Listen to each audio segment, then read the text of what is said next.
بسم اللہ الرحمن الرحیم۔ السلام علیکم ورحمۃ اللہ وبرکاتہ۔ ناظرین کرام، ایک صحابی رسول حضرت احنف بن قیس رضی اللہ تعالیٰ عنہ ہیں۔ وہ فرماتے ہیں کہ وہ عراق اور بلاد فارس کی فتح میں شریک تھے اور ان لوگوں میں شامل تھے جو فتح کی خوشخبری اور مال غنیمت لے کر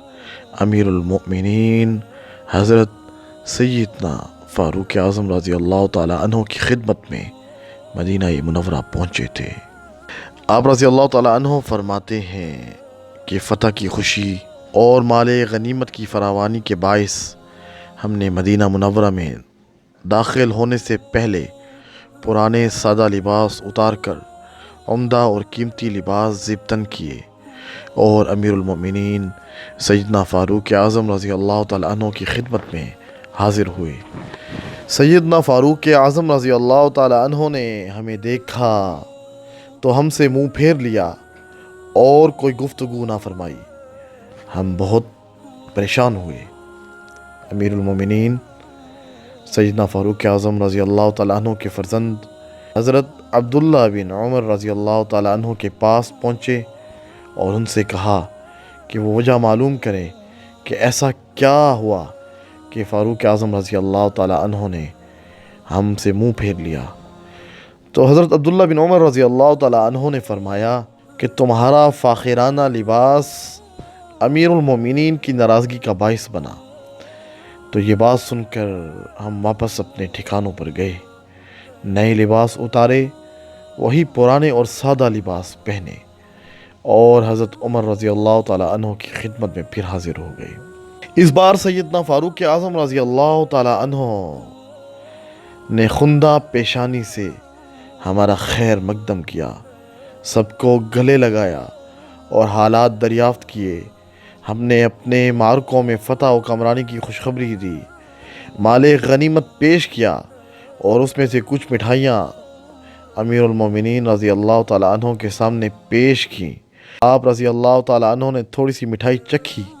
اور پھر ہماری طرف مخاطب ہو کر فرمایا، اے مہاجرین و انصار کے گروہ، خدا کی قسم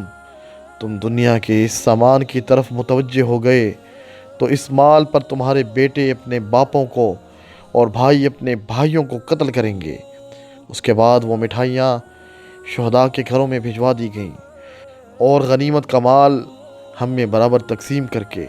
سیدنا فاروق اعظم رضی اللہ تعالیٰ عنہ خالی ہاتھ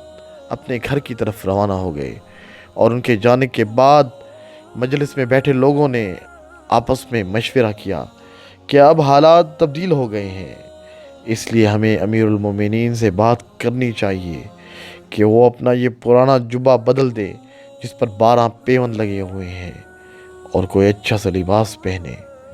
کیونکہ مختلف ممالک اور اقوام کے وفود آپ رضی اللہ تعالیٰ عنہ کی خدمت میں آتے ہیں، اس لیے امیر المومنین کو ان کے ساتھ اچھے لباس میں ملاقات کرنی چاہیے۔ اس طرح ان سے یہ بھی گزارش کی جائے کہ وہ اپنی خوراک میں تبدیلی کریں اور اچھی خوراک استعمال کریں تاکہ ان کی صحت بہتر ہو اور وہ امت کے معاملات زیادہ اچھے طریقے سے سر انجام دے سکیں۔ مگر سوال یہ تھا کہ ان سے بات کون کرے گا؟ مشورہ ہوا اور حضرت سیدنا علی کرم اللہ وجہ سے عرض کیا گیا کہ وہی یہ بات ان سے کہہ دیں۔ مجلس کے شرکاء میں سے کچھ لوگ سیدنا علی رضی اللہ تعالیٰ عنہ کے پاس گئے اور ان سے مدعا بیان کیا تو انہوں نے فرمایا کہ اگر یہ بات امیر المومنین رضی اللہ تعالیٰ عنہ سے ضرور کرنی ہے تو اس کے لیے امہات المؤمنین سیدہ عائشہ صدیقہ رضی اللہ تعالیٰ عنہ اور حضرت حفصہ رضی اللہ تعالیٰ عنہ سے رجوع کیا جائے، وہ یہ بات زیادہ بہتر طریقے سے کر سکیں گے۔ چنانچہ وفد امت کی ان دونوں ماؤں کی خدمت میں حاضر ہوا۔ حضرت عائشہ رضی اللہ تعالیٰ عنہ نے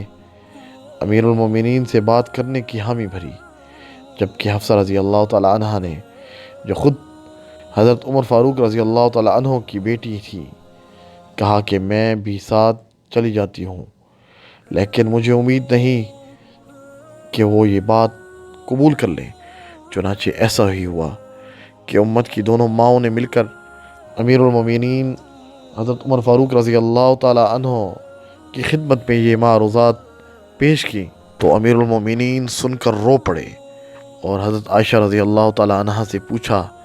کہ آپ بتائیں، کیا جناب رسول اللہ صلی اللہ علیہ وسلم نے کبھی مسلسل 3 روز گندم کی روٹی کھائی؟ کیا رسول اللہ صلی اللہ علیہ وسلم کے پاس اون کا ایک جبہ نہیں تھا جس کے مسلسل استعمال سے آپ صلی اللہ علیہ وسلم کی جلد مبارک پر خراشیں پڑ گئی تھیں؟ اور کیا آپ کے جسم مبارک پر ننگی چٹائی پر لیٹنے کی وجہ سے نشان نہیں پڑ جاتے تھے؟ پھر حضرت حفصہ رضی اللہ تعالی عنہ سے کہا، یہ بات تو تم نے خود مجھ سے بیان کی تھی کہ ایک رات تم نے رسول اللہ صلی اللہ علیہ وسلم کا بستر زیادہ نرم کر دیا، جس کی وجہ سے آپ صلی اللہ علیہ وسلم صبح کی نماز تک سوتے رہے، اور جب صبح اٹھے تو ناراضگی کا اظہار فرمایا کہ اس نرم بستر کی وجہ سے وہ رات کا قیام نہیں کر سکے۔ اس کے بعد سیدنا فاروق اعظم رضی اللہ تعالیٰ عنہ نے فرمایا کہ مجھے میرے حال پر رہنے دو، میں اپنے دونوں ساتھیوں جناب نبی کریم صلی اللہ علیہ وسلم اور حضرت ابوبکر صدیق رضی اللہ تعالیٰ عنہ کے پاس جانا چاہتا ہوں، اور اگر میں نے ان کا طریقہ ترک کر دیا تو ان تک کیسے پہنچ پاؤں گا۔ ناظرین کرام، دعا ہے کہ اللہ تعالی ہمیں حضور نبی کریم صلی اللہ علیہ وسلم اور آپ کے صحابہ کرام رضوان اللہ اجمعین کے نقش قدم پر چلنے کی توفیق عطا فرمائے۔ وما علینا الا البلاغ۔